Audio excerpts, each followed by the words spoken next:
तू डाल डाल मैं पात पात, जैसे को तैसा की तर्ज पर अब तक चुनाव प्रचार हुआ है। कर्नाटक में चुनाव प्रचार का दौर थम गया है और अब 10 मई को होगा मतदान। लेकिन कौन से मुद्दे रहेंगे किस पर भारी, ये देखना महत्वपूर्ण रहेगा। 38 सालों से अब तक किसी भी सरकार ने रिपीट नहीं किया है। ऐसे में बीजेपी के सामने है चुनौती, तो वहीं दूसरी तरफ कांग्रेस पार्टी क्या जनता के दिलों में घर कर पाएगी, क्योंकि बीजेपी ने पूरी ताकत कर्नाटका के इलेक्शन में झोंक कर रखी हुई है। कई ऐसे सवाल हैं जिसको लेकर चर्चा में आगे बढ़ने वाले हैं। खास मेहमान जुड़ चुके हैं, उनका परिचय आपसे करवा देती हूं। प्रेम शुक्ला जी, राष्ट्रीय प्रवक्ता भारतीय जनता पार्टी के हमारे साथ हैं। आलोक शर्मा जी, प्रवक्ता कांग्रेस पार्टी के हमारे साथ जुड़ चुके हैं। गुरराज हुल्लर जी, आप स्पोक्स पर्सन है जेडीएस के, हमारे साथ जुड़े हुए हैं। टीआर रामचंद्रन जी, सीनियर जर्नलिस्ट हैं, आप हमारे साथ स्टूडियो में मौजूद हैं इस वक्त। आप सभी का स्वागत करते हुए सबसे पहले आलोक शर्मा जी, शुरुआत आपसे ही करते हुए, बीजेपी ने सोनिया गांधी की शिकायत कर दी है चुनाव आयोग से, ये कहते हुए कि संप्रभुता को लेकर आखिर क्या मंशा रखती है ये पार्टी। टुकड़े टुकड़े यही मकसद है कांग्रेस का। अब ये मुद्दा क्या परेशान करेगा कांग्रेस को चुनाव के दरमियान भी, और माफी मांगने की मांग की गई है बीजेपी के नेताओं की ओर से। देखिए चित्रा जी, मुझे लगता है कि देश के प्रधानमंत्री को कुछ लोग ना मिस इन्फॉर्म कर रहे हैं। मैं उसी स्टेज के ऊपर था और सोनिया जी के जस्ट पीछे बैठा हुआ था। अगर अभी आपने फोटो भी चलाया था तो उसमें देखेंगे मैं जस्ट पीछे बैठा हुआ और मैंने पूरा भाषण सुना है और ये भाषण मेरे हाथ में भी। मुझे अच्छा रहता कि अगर आप सोनिया जी का भाषण भी चला। आपकी मौजूदगी कर्नाटका के बेहतर और नए भविष्य की गारंटी है। मुझे पूरा विश्वास है। पूरा भाषण ये अगर आप सुनेंगे या आज तक पे चलाएंगे तो जो मोदी साहब सवाल उठा रहे हैं वो सवाल है ही नहीं कहीं पर भी। कांग्रेस पार्टी की ओर से मैंने ट्वीट पूरा किया गया भाषण ना, सुना, मैं 10 फुट की दूरी पर था। सोनिया गांधी जी के बयानों का हवाला देते हुए ऑफिशियली ट्विटर अकाउंट से ट्वीट किया गया है। अरे सुनिए ना, ट्वीट है मेन आलोक शर्मा जी, और उसमें हवाला दिया गया है कि सीपीपी चेयरपर्सन की ओर से ये संदेश दिया गया है कर्नाटका की जनता को। हाँ, तब आज तक ये मानता कि ट्वीट मेन है और जो भाषण है वो मेन नहीं है। मुझे लगता है मुद्दा नहीं है चित्रा जी।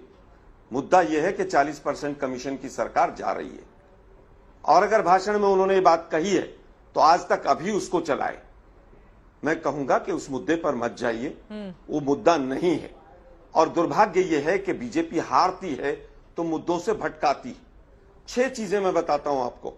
सबसे पहले विषय आया रिजर्वेशन का, फिर आया आशीर्वाद का कि कर्नाटका की जनता अगर आशीर्वाद, मोदी जी का आशीर्वाद नहीं मिलेगा तो कर्नाटका का पता नहीं क्या हो जाएगा।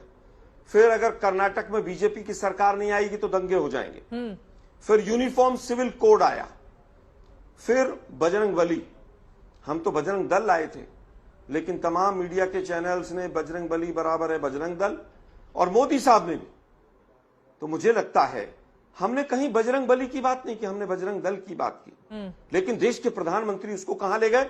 बजरंग बली पर। ठीक है। राम सेना पर उनके तमाम लोगों ने जिस तरह से बैन लगाया तब रामचंद्र जी का अपमान नहीं हुआ था। फिर देश के प्रधानमंत्री झूठ बोलने पे आ गए, प्रभु राम को ताले में रखा। अरे हमने तो आज तक यही सुना है कि हम राजीव जी ने ताला खुलवा दिया था। तमाम तरह की आलोचना सुनी हमने इस मुद्दे पर, ठीक है, एक वर्ग से। लेकिन मोदी साहब फिर झूठ बोल रहे हैं। फिर मोदी साहब ने एक झूठ और बोला, उन्होंने कहा कि आप बजरंग बली पे ताला लगाने की बात कर रहे हैं। अरे मैं देश के प्रधानमंत्री को चीजें शोभा देती हैं क्या? मुद्दों पर बात करो ना। 3.5 साल क्या किया? ठीक है आलोक जी, मैं जवाब ले लेती हूँ। प्रेम शुक्ला जी हमारे साथ जुड़े हुए, उनसे जवाब ले लेती हूँ। ठीक है, लेकिन अगर कांग्रेस पार्टी के ऑफिशियल ट्विटर अकाउंट से सोनिया गांधी को कोट करते हुए ये लिखा जाएगा कि कर्नाटक की साख, संप्रभुता, अखंडता पर आंच नहीं आने देंगी, ये सोनिया गांधी ने कहा है। आप कह रहे हैं कि कांग्रेस पार्टी के ट्विटर अकाउंट ने गलत इस तरह से कोट किया है, फिर तो आप ही घिर जाएंगे ना। लेकिन आपने जो सवाल खड़े किए हैं कि क्या मेन मुद्दे से भड़का, ठीक है सर, आपने मैंने ट्विटर नहीं सुना है, ठीक है, लेकिन सोनिया जी का भाषण आप पूरा चला दीजिए। हम दिखा देते हैं, आपने नहीं देखा है, आपने नहीं देखा है, इसी वजह से हम दिखा देते हैं। दिखाइए सर, आपके लिए sir, Congress party CPP chairperson Shrimati Sonia Gandhi ji, ये देखिए हम दिखा रहे हैं। बैठा हूं मैं। हाँ, बताइए कहां पर है? Send a strong message to 6.5 6.5 crore Karnataka के लोगों को द कांग्रेस दिखा रहे हैं, फिर आप उसी पर आ जा रहे हैं। मैं नहीं तो यानी कि कांग्रेस पार्टी ने गलत ट्वीट किया है ना, उनको कोट करते हुए लगता है हैक कर लिया है। अरे भाई मुझे नहीं पता ट्विटर हैक हुआ है। सुनिए ना, ट्विटर हैक हुआ है क्या हुआ है? सब कुछ इनकी मुट्ठी में आईटी का। ठीक है। भाषण चलाइए ना आज तक के अंदर अगर हिम्मत है तो। अरे पूरा भाषण चलाइए। एक सेकंड सर, आलोक जबरदस्ती शर्मा, आप ये लोग बात बीजेपी हिम्मत का की पक्ष नहीं है, लेने के लिए प्रचार बैठ खत्म जाते हो हैं। गया है, प्रचार खत्म हो गया आपने है। अगर भाषण सुना प्रचार है खत्म और हो गया भाषण है। में अगर इस शब्द अरे है, कांग्रेस मैं माफी मांगूंगा।